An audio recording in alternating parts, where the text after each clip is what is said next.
Duha ka rider patay sa separadong aksidente sa Silay City. Yaring nagarat sa nangablita.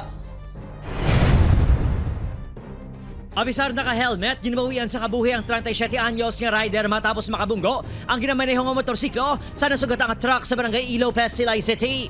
Suno sa kapulisan, padulong sa EB Magalo ng rider apang posible na dulaan sang kontrol bangod madanlog ang dalan.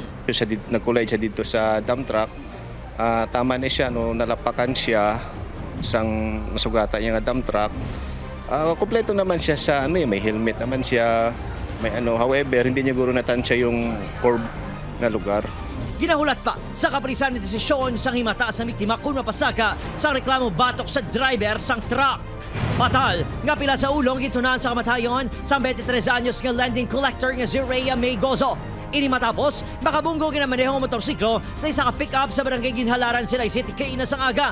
Padulong sa trabaho ang biktima sang nagluntad ang aksidente. Kabalo gina sa kunan sa akon palangga o gina sa katama.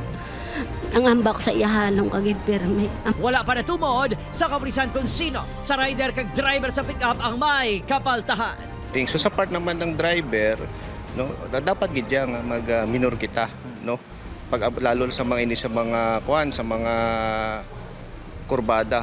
Kag di ba nga niya dalan di mostly is 4 lanes. Yes, sir. So pag motor ka, diri ka lang niya sa sa outer lane lang.